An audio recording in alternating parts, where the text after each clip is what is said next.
Well, now we have reached the part of maror. Maror means the bitter herb, and we use the romaine lettuce. We take the romaine lettuce, the checked romaine lettuce, and we dip it into our charoset like this. You don't have to take too much. You shouldn't take too much charoset because you need to taste the bitterness of the bitter herb of our romaine lettuce. And then we sit down and we make a beracha. The beracha is Baruch Atah Hashem Elokeinu Melech Haolam Asher Kiddushanu B'Mitzvotav V'Tzivanu Al Achilat Maror. We do not lean for the eating of this maror, and we eat it.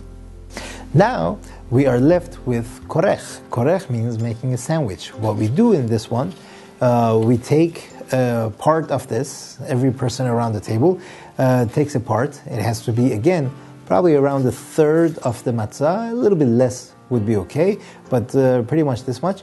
And you break it off, you give it to everyone from the bottom matzah that we have dropped at the time of motzi matzah. We left it down here, so we take that, we give it to every person on the table, and then you take that together with the lettuce.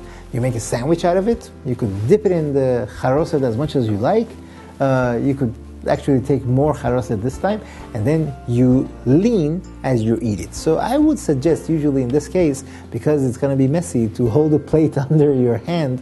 That would make life a lot more easier. So again, you take the matzah and you wrap it with the lettuce, and you eat it.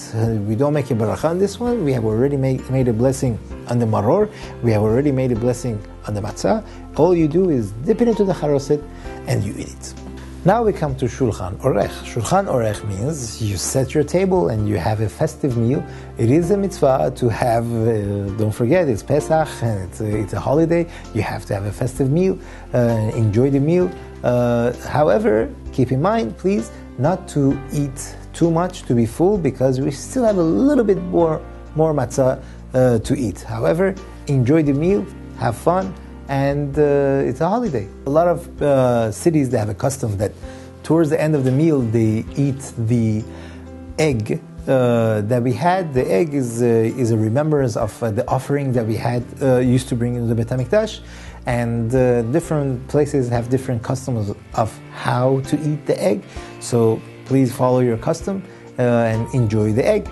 After the egg, we do go and bring the portion which is in the seder is called safun. Safun means it was hidden.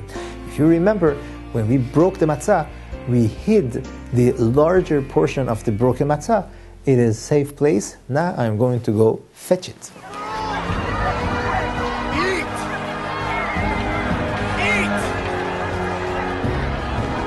God will send you as much as you need every day.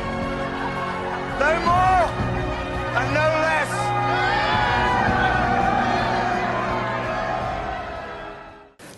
Well, we found the matzah of Afikoman. It's called that. This is the tzafun. Again, what you do is you got to divide it up between the people present on the table, and everyone gets a portion of it. And if you need to add more for people to be able to have, again, 1/3 of these round matzot. So altogether, you're going to be eating 3 of these third of matzot. That's it, no more. 1/3 at the time of motzi matzah, 1/3 at the time of korech when you make a sandwich, and 1/3 at this portion of the meal. By the way, a tip: if you do toast the matzah, you just put it over fire or something, or just toast it, make it nice and dry and good. It'll be much more delicious, much easier to eat and enjoy it. If someone really has a hard time, you could even wet it with water, so it'll be easier to swallow. You won't get any cuts in your mouth. Well, now we are at the section of barech, right? We had Shulchan Aruch, Tzafun, and now we have barech. Barech means birkat hamazon, grace after the meal.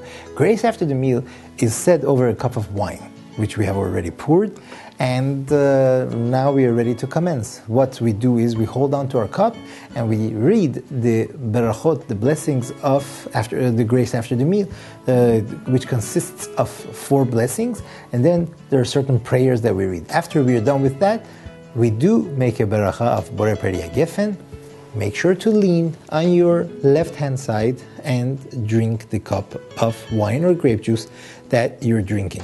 By the way, a side note, when you're reading Birkat Hamazon, it is extremely important to try to understand what you're reading, because Birkat Hamazon is a grace after the meal, meaning you're thanking Hashem, you're blessing Hashem for giving us all the good things, all the blessings, everything that we have, and giving us our food in abundance, and it's a blessing that we should really cherish and thank Hashem.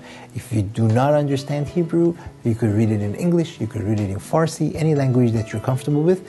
Try to understand it. And this is the best night to do it. Again, night of Passover, giving over our heritage. As soon as we were done with the third cup, we have poured the fourth cup. This is the fourth cup ready to go. And now comes the last portion of the Haggadah, which is called Hallel. If you remember, before we started the whole meal, we said a little bit of the Hallel. Now this is the continuation. This is where we continue reciting the Hallel, and we move on. We try to sing the Hallel as much as we can. Again, try to understand the meaning of what we're saying. And usually it would be recommended to hold on to the cup as you're reciting the Hallel. And it goes on until pretty much the end of the Haggadah, where we say there are portions that we recite on Shabbat morning in the prayers, or different portions. At the end, we make a blessing on the thanking and the appreciation that we have to God for all the miracles that He did for us. And then finally we drink the fourth cup of wine. Remember again to lean. So comes out. Every time you drink wine or every time you eat matzah, you will lean on your left hand side, and Be'ezrat Hashem, this should be the things that we're doing, we should try to do it properly and right, and enjoy and do it with joy and happiness as you're doing it, and Hashem should accept it as it should be.